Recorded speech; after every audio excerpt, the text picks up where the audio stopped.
After struggling a bit to complete my first run on difficulty 7 in Emerald Rush, something finally clicked. This game is all about synergy between perks and playstyle. There are several ways to get V rank on any layer, but today I want to share with you the easiest way to get V rank on difficulty 7 and even max out the Emerald score. This method works specifically on the Lagoon layer, but it might work on others as well. Also, you have to have rolled credits on Emerald Rush in order to unlock the ability to block perks during your run. This is essential to get the perks we need. So first, let's take a look at those perks. I have categorized them into a hierarchy that ranges from very helpful to essential to must-have. The single must-have perk is the Peekaboopoid Demolisher. It will increase the emeralds you get after defeating Peekaboopoids. This is the enemy we will use to farm emeralds. Because they go down in one hit and spawn in large groups, they are by far the most effective enemy to get a lot of emeralds really fast. You need this perk as soon as possible. If you haven't gotten it before the second round ends, you might be better off restarting your run. Next are the essential perks. You will need either Surfin Beat, which gives you more emeralds when defeating enemies by surfing into them, or Better Up Beat, which will give you more emeralds when defeating enemies by swinging a chunk at them. You do not need both, but I will still get both if you can, to increase your chance of leveling them up. Smashing Peekaboopoids with either of these perks active multiplies the Peekaboopoid Demolisher, skyrocketing your emerald gains. To get the perks you want, you are going to be blocking all of the perks you do not want. For that, we need a steady supply of chips. This is where the last essential perk comes in. The Chip Thief will increase the amount of chips you get when defeating enemies. The sooner you get this one, the better, as it allows you to block perks early and avoid being forced to upgrade the ones you don't need. And then there are a few perks that are very helpful and you should definitely get when you can.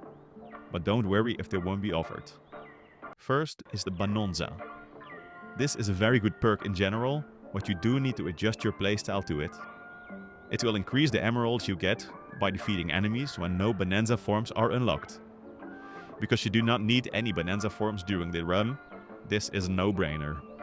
Leveling this perk up can give you a huge multiplier, so very helpful. Just make sure you always check the associated skill when smashing a banana, so you won't accidentally unlock a Bananza form. The Lonely Heart works similarly. It increases the emeralds you get by defeating enemies when the heart skill remains locked. So just like the Bananza perk, be mindful when smashing bananas and enjoy a huge multiplier. Next is the Fossil Radar.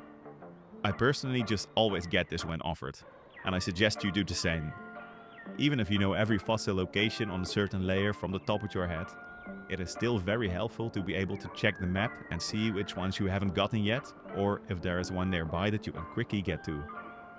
It also just costs one upgrade to get the full benefits. So just get it, always. Another very helpful perk is the Chip Hoarder. It increases the emeralds you get by defeating enemies based on the number of chips collected. This will synergize very well with the Chip Thief perk and will increase your numbers a lot. Especially late in the run when you have more chips than you are able to spend. And lastly, get the Green Team perk when you get the chance. It will give you a multiplier for a limited amount of time after defeating enemies. Since Peekaboopoids spawn in groups, this stacks up nicely. When it comes to blocking perks, prioritize the worthless ones like the Bananza forms. Since we won't be using Bananza forms, they are completely useless. Okay, with your perk priority set, let's take a look at the run. The first order of business is to smash some nearby fossils and hope for the best.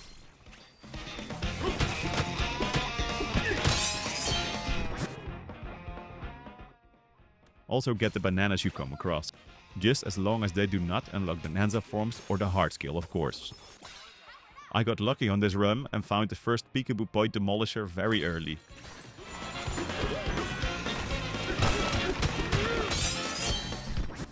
And then another helpful perk. Smashing bananas that do not unlock skills is also smart, as they provide some early chips that you desperately need. It allows you to block these worthless Bananza form perks. Continue gathering fossils until Void Kong gives you his first goal.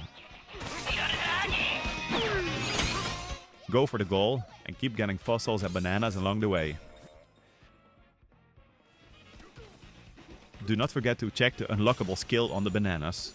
I almost got the hard skill, making the Lonely Heart perk obsolete.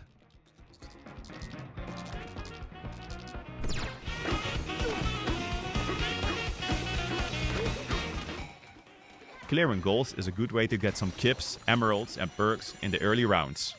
Also, don't forget to mind your quota and get some emeralds to make sure you hit it. To give yourself some breathing room and get a few more chips, go and smash some Peekaboopoids. Take the Elder's Disc, which is essentially an indestructible chunk, and make your way to one of the spawn points. Might as well get this fossil on the way there. There are 2 Peekaboopoid spawn points here. Even though I only got a few perks I want, you can already see the potential of this build.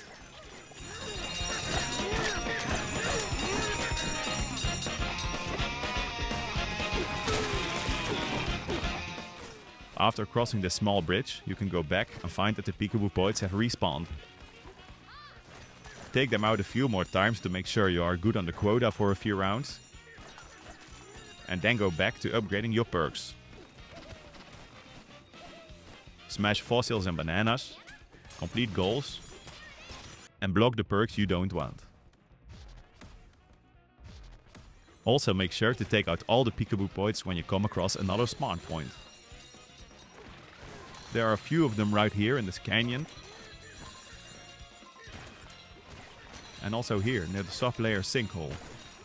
Now as soon as you get either Surfin Beat or better a beat to a decent level, it is time to use this method to take out some more Peekaboopoids. On this run I got Surfin Beat early, so I will be surfing back and forth in this canyon a few times.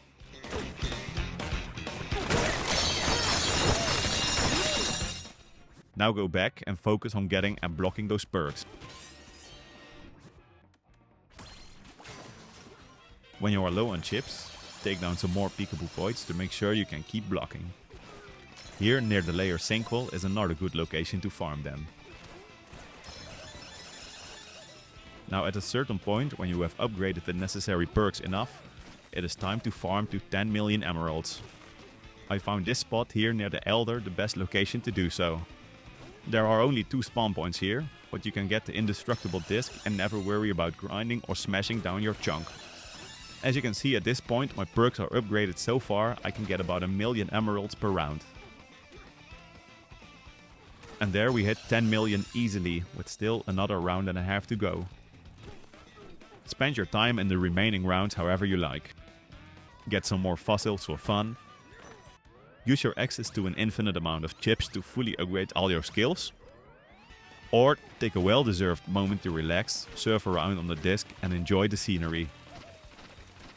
And there it is, a max score of 10 million emeralds and V rank on difficulty 7. If you found this guide helpful, don't forget to like the video and leave a comment if you have questions or your own strategies. And please consider subscribing for more Donkey Kong Bananza guides, tips and gameplay breakdowns. Thanks for watching and good luck farming those emeralds.